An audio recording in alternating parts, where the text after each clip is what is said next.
Alizeh talk کے معزز سامعین کو علیزہ کمل کا سلام۔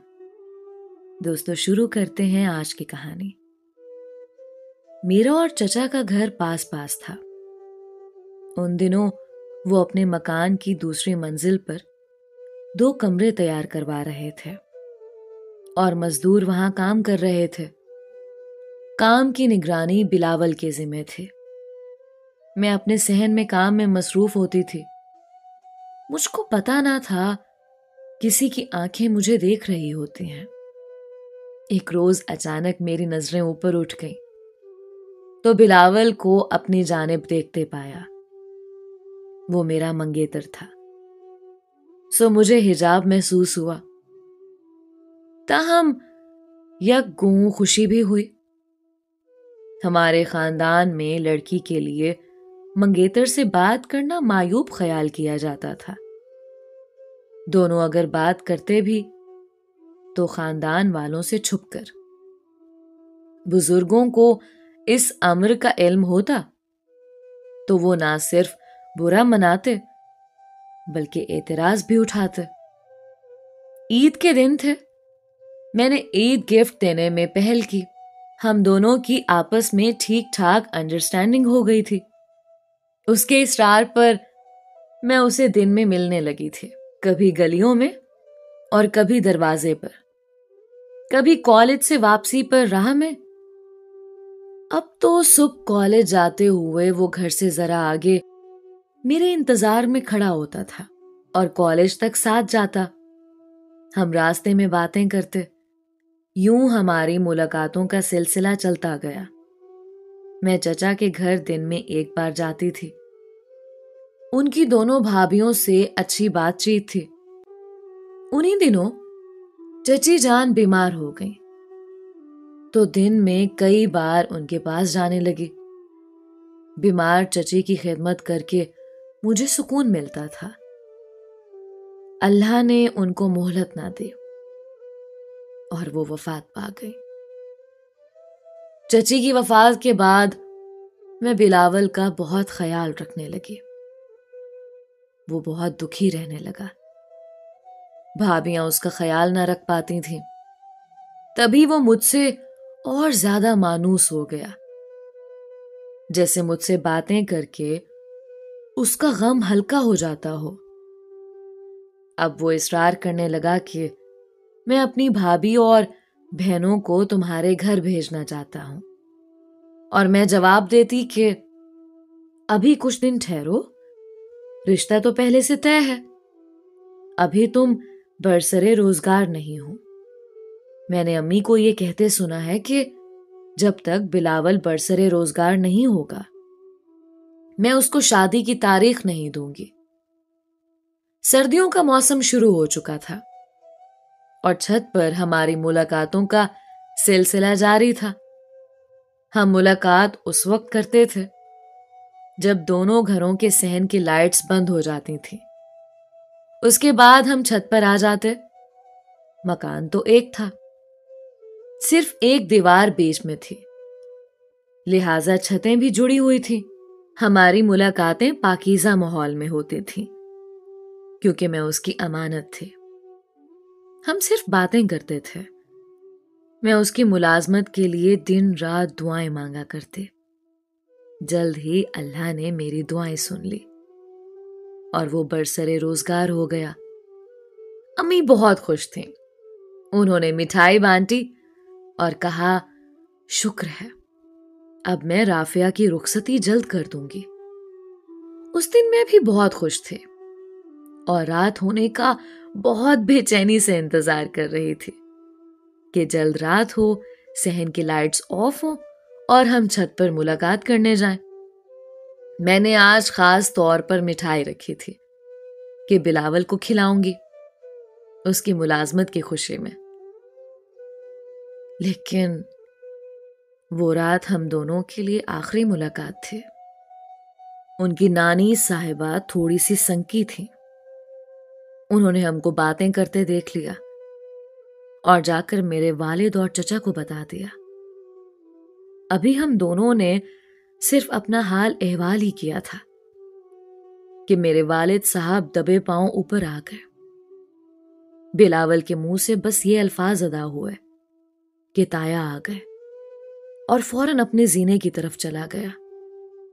میرا دل دھک دھک کرنے لگا کہ اب میری خیر نہیں۔ والد صاحب سر پر آ چکے تھے۔ مجھے لگا وہ مجھے بالوں سے پکڑ لیں گے۔ میں بہت زیادہ ڈر گئی تھی۔ پسینے سے میرا برا حال تھا۔ والد صاحب کا چہرہ غصے سے سرخ تھا۔ انہوں نے مجھے مارا نہیں، بس اسی قدر کہا، نیچے آؤ، آئندہ میں تم کو چھت پر نہ دیکھوں۔ اس کے بعد میں 1 ماہ تک چھت پر نہ گئی۔ والد صاحب نے چچا سے بلاول کی شکایت بھی کر دی تھی کہ یہ میری لڑکی سے ملاقاتیں کرتا ہے، بہتر ہے تم رافعہ کی رخصتی لے لو۔ چاچا جان غصے کے بہت تیز تھے۔ وہ ابا جان سے کہیں زیادہ جلد باز واقع ہوئے تھے۔ انہوں نے جا کر بلاول کے منہ پر تھپڑ رسید کر دیا کہ شادی سے پہلے اپنی منگیتر کو خراب کرنا چاہتا ہے۔ یہ سب کچھ انہوں نے بہوؤں کے سامنے کہا، جس پر بلاول نے اتنی زیادہ بے عزتی محسوس کی کہ خواب آور گولیاں کھا لیں۔ جب صبح 10 بجے تک اسے ہوش نہ آیا تو ڈاکٹر کو بلایا گیا۔ ڈاکٹر نے فوراً کہا کہ اسے فوراً ہسپتال لے جاؤ، مریض کی جان خطرے میں ہے۔ ہسپتال میں طبی امداد دی گئی، جو علاج معالجہ ہونا تھا کیا گیا، اور بلاول کی جان بچانے کی پوری کوشش کی گئی۔ اس کی حالت ٹھیک ہونے میں عرصہ لگا، مگر نقصان یہ ہوا کہ اس کی نئی ملازمت لگی تھی۔ جب واقعے کی اطلاع اس کے دفتر پہنچے کہ بلاول نے خودکشی کی کوشش کی ہے، تو اس کا آفیسر بدظن ہو گیا۔ اس نے کہا کہ اس لڑکے کا دماغی توازن نارمل نہیں ہے، تبھی اس نے ایسا قدم اٹھایا ہے۔ یہ شخص ہمارے ہاں ملازمت کے لائق نہیں ہے۔ بس بلاول کی ملازمت فوری طور پر ختم کر دی گئی۔ یہ صدمہ اس کے لیے ہی نہیں، میرے لیے بھی پریشانی کا باعث تھا، کیونکہ میری والدہ کی تو یہی شرط تھی کہ جب تک بلاول کی ملازمت پکی نہ ہوگی میں بیٹی کی رخصتی نہیں دوں گی۔ گویا اب ہماری شادی کا معاملہ بلاول کی دوبارہ ملازمت تک کھٹائی میں پڑ گیا۔ حالات کچھ اس انداز سے بدلے کہ نزدیکیاں دوریوں میں بدل گئیں اور ہم میں لمبی جدائی ہو گئی۔ اب اس کی آنکھیں دروازے پر لگی ہوتی اور میں نہ جاتے۔ میں نے چچا کے یہاں جانا بند کر دیا تھا۔ امی نے کہا کہ اگر تم نے وہاں جانے کا نام لیا تو میں تمہاری ٹانگیں توڑ دوں گی۔ ان دنوں امی کا رویہ یکایک تبدیل ہو گیا تھا۔ بلاول کی ملازمت جاتے میری ماں کے دل سے بلاول کی محبت بھی رخصت ہو گئی۔ حالانکہ یہ سانحہ میری وجہ سے ہوا تھا، اور ملازمت کا کیا تھا؟ وہ تو کوشش سے پھر سے مل سکتی تھی۔ انہی دنوں امی کی بہن، جن کا خاوند کافی عرصے سے ریاض میں کام کر رہا تھا، لاہور سے آئیں۔ انہوں نے امی سے ذکر کیا کہ تم اپنے بھانجے کے بارے سوچو، میں منیر کے لیے کسی اچھی لڑکی کی تلاش میں ہوں۔ میری یہ خالہ کافی امیر تھی۔ ان دنوں منیر بھی سعودی عرب جانے والا تھا۔ اس کا ویزا خالو نے بھجوا دیا تھا، لیکن خالہ چاہتی تھی کہ پہلے اس کی منگنی کر دیں، پھر وہ بیرون ملک جائے۔ امی نے خالہ سے کہا، ادھر ادھر لڑکی کیا دیکھ رہی ہو؟ لڑکی گھر میں ہے، اپنی رافعہ میں کیا کمی ہے؟ لیکن اس کی تو منگنی تمہارے دیور کے بیٹے سے بچپن میں ہو گئی تھی۔ وہ پرانی باتیں ہیں، ان کو چھوڑو، اب نیا زمانہ ہے اور نئی ریت روایات بن چکی ہیں۔ منگنیاں ٹوٹ بھی جاتی ہیں۔ جب میں نے خالہ اور امی کی باتیں سنی تو میرا دل دھک سے ہو گیا، لیکن میری حیثیت کیا تھی؟ میں تو حکم کی غلام تھی، اور حکم چلتا تھا ماں باپ کا۔ میں جس قدر باپ سے ڈرتی تھی اس سے بھی زیادہ اپنی امی سے ڈرتی تھی۔ خالوں اور امی کی ملی بھگت نے میرے والد صاحب کو بھی ترنت ایک شکنجے میں جکڑ لیا۔ خالہ نے منگنی میں بھی سونے کا بھاری بھرکم سیٹ دکھایا تو امی کی آنکھیں کھلی رہ گئیں۔ خالو سعودی عرب میں انجینئر تھے اور بیٹے کو بھی ساتھ کام پر لگوا رہے تھے۔ اتنا روپیہ کہ سنبھالے نہیں سنبھل رہا تھا، اور جس کے پاس دولت ہو وہ چھپتی نہیں۔ ابو کی آشیرواد ملتے ہی امی اور خالہ نے چپ چپاتے میری منگنی خالہ زاد منیر سے کر دی، اور اس بات کی دیوار سے ادھر ہوا تک نہ لگنے دی۔ بس 4 قیمتی جوڑے، بھاری سونے کا زیور اور ایک انگوٹھی خالہ ہمارے سپرد کر گئی۔ منگنی کی مٹھائی بھی صرف گھر والوں نے ہی چکھی۔ چاچا والوں کو اس بات کا پتہ چل جائے اور واویلا ہو جائے۔ مجھے امی نے سختی سے منع کر دیا کہ خبردار جو اس بات کا کسی سے ذکر کیا، ہرگز اس خبر کو گھر سے باہر نہیں نکلنا چاہیے، اور نہ ہی تمہارے رویے سے کچھ ظاہر ہو۔ بس ہنستی رہا کرو، اور بلاول سے بات کرنے یا اس کے سامنے آنے کی بھی کوشش کی تو جان سے مار دوں گی۔ بلاول چھت پر آ کر ہمارے صحن میں جھانکتا۔ میں صحن میں کام کر رہی ہوتی، مجھے پتا چل جاتا کہ وہ اوپر ہے، لیکن جان بوجھ کر اسے نظر انداز کرتی، اس کی جانب دیکھتی تک نہ تھی، امی کے ڈر سے، بلکہ گھر والوں سے مسکرا مسکرا کر باتیں کرنے لگتی، جیسے مجھے اس کی جدائی کا کوئی غم نہیں۔ اس پر بھی بلاول نے مجھے کئی بار بلانے کی کوشش کی، مگر میں نے کمال بے رخی کا مظاہرہ کیا، جس کا مجھے بعد میں افسوس بھی ہوتا۔ ایک روز بلاول کچن میں چائے بنا رہا تھا کہ آگ لگ گئی۔ وہ کافی جھلس گیا اور 2 ماہ ہسپتال میں داخل رہا۔ وہ ہر روز اپنی بھابھی اور بہن سے پوچھتا کہ رافعہ مجھے دیکھنے کیوں نہیں آئی، کیا ہوا ہے اسے؟ اس حال میں بھی وہ میری عیادت کرنے نہیں آ سکی۔ اب اس کو کون بتاتا کہ رافعہ کی تو منگنی ہو چکی ہے، جس لڑکی کو وہ اپنا سمجھ رہا ہے وہ پرائی ہو گئی ہے۔ جب میں نے اس کے جلنے کا سنا تو دل گھٹ سا گیا، جی چاہا اڑ کر اس کے پاس جا پہنچوں، لیکن میں مجبور تھی۔ کتنی مجبور یہ لکھ نہیں سکتے۔ ہم لڑکیاں بھی کیا زندگی لے کر آتی ہیں، دل کسی اور طرف ہوتا ہے اور زندگی کہیں اور بسر کر دیتی ہیں۔ ہمارے دکھ بھلا مرد کیا جانے۔ 2 ماہ ہسپتال میں گزار کر جب وہ واپس گھر آیا تو سارے محلے والے اس کو دیکھنے آئے، لیکن وہ عیادت کو نہ پہنچی جس کا اس کو انتظار تھا۔ اس کے دل میں پھر بھی میرے لیے نرم گوشہ تھا۔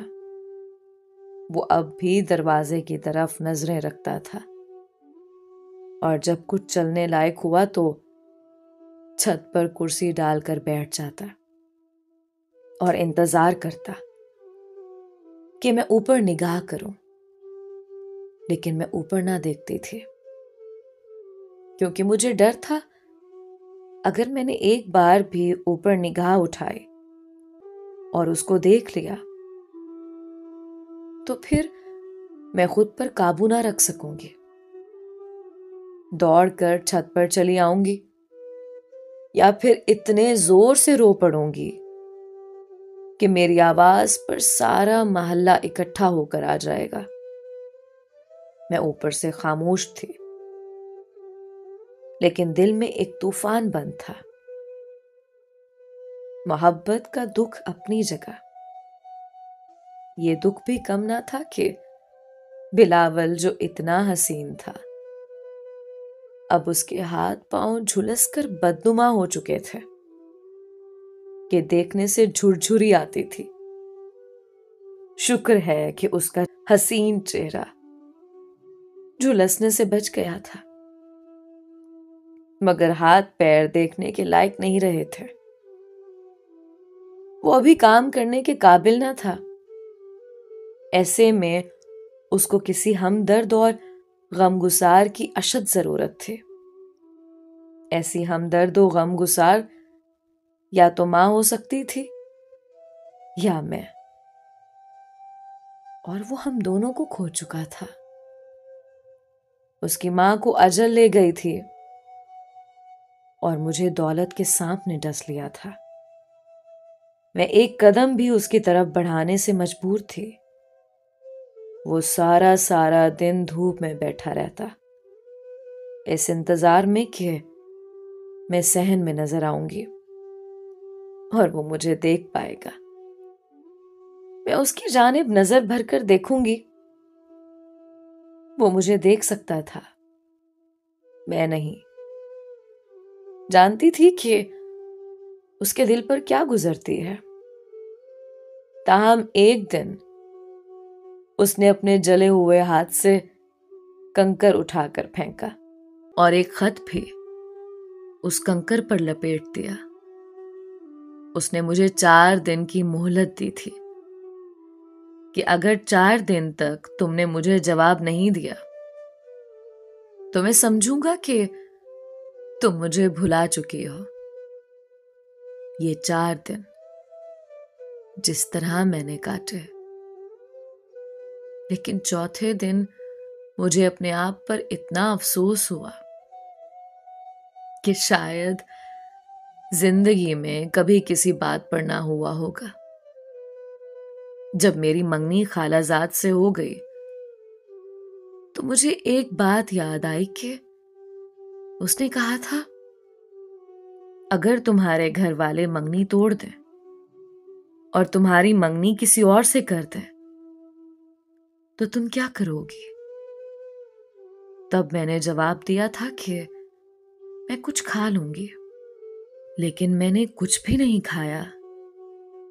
کبھی کبھی اس کی باتیں یاد آتی تو سوچتی تھی کہ کہاں کی قسمیں وعدے، مجھے بھی شاید دولت کی کشش نے پتھر بنا دیا تھا، ورنہ میں اس کی دلجوئی کے لیے 2 بول تو کہہ سکتی تھی، کم از کم اس وقت جب وہ اس قدر جلنے کی تکلیف سے گزرا تھا۔ اس واقعے کے 4 ماہ بعد خالہ آئیں اور شادی کی تاریخ طے ہو گئی۔ تب ان لوگوں کو پتا چلا کہ امی ابو رافیہ کی شادی منیر سے کر رہے ہیں۔ چاچا والے تو حیران رہ گئے۔ وہ تو سمجھ رہے تھے کہ میں ابھی تک بلاول کی منگیتر ہوں۔ جب چچا نے والد سے کہا تو وہ کہنے لگے، ٹھیک ہے، تم میرے بھائی اور بلاول میرا بھتیجا ہے، مجھے تو دونوں پیارے ہو، لیکن اب حالات بدل چکے ہیں۔ تم خود سوچو کہ اولاد اور اس کا مستقبل سب رشتوں سے زیادہ پیارا ہوتا ہے کہ نہیں؟ تمہارا بیٹا جلنے کے بعد معذور ہو چکا ہے، شاید وہ اب اپنے ہاتھ پیروں سے پہلے جیسا کام نہ کر سکے۔ تب میری بیٹی کیا کرے گی؟ کیا وہ عمر بھر مجھے بد دعائیں نہ دے گی؟ چچا جان چپ ہو گئے۔ انہیں لگا میرا بھائی ٹھیک کہہ رہا ہے۔ وہ دل محسوس کر رہ گئے اور بلاول کو یہ بات بتا دی گئی۔ خدا جانے اس پر کیا گزرے۔ بہرحال اس نے آخری خط مجھے اپنی کزن کے ہاتھ بھیجا، جس میں لکھا تھا کہ تم میرے خط مجھے دے دو اور اپنے خط مجھ سے لے لو، لیکن میں نے خط لینے سے انکار کر دیا۔ اب مجھے نہیں پتا میں نے ایسا کیوں کیا۔ اس کا دل تو صاف تھا، اگر اس کے دل میں ذرا برابر بھی میل ہوتا تو وہ میرے خط کسی اور کو دکھا سکتا تھا، مگر اس نے ایسا نہیں کیا اور میں شادی ہو کر سسرال آ گئی۔ عورت کہتی ہے کہ اس کی پہلی محبت آخری ہوتی ہے، لیکن میں یہ بات نہیں مانتی۔ عورت موسموں اور رنگوں کے ساتھ خود کو بدل لیتی ہے۔ آج میرا دل محبت سے منہ موڑ چکا ہے۔ مجھے اپنے خاوند منیر سے ہی سچ مچ کی محبت ہوئی ہے، اور میں سمجھتی ہوں کہ شاید اتنی خوشی اور سکھ مجھے بلاول کبھی نہیں دے سکتا تھا، جس قدر اچھی زندگی اور سکون مجھے میرے خاوند نے دیا ہے۔ دوستو، یہ تھی آج کی کہانی۔ اپنی رائے کا اظہار کامنٹس میں ضرور کیا کریں۔ اپنا اور اپنوں کا بہت خیال رکھیں۔ ملتے ہیں ایک نئی کہانی کے ساتھ۔ تب تک کے لیے علیزہ کمل کو اجازت دیجیے۔ اللہ آپ کا نگہبان ہو۔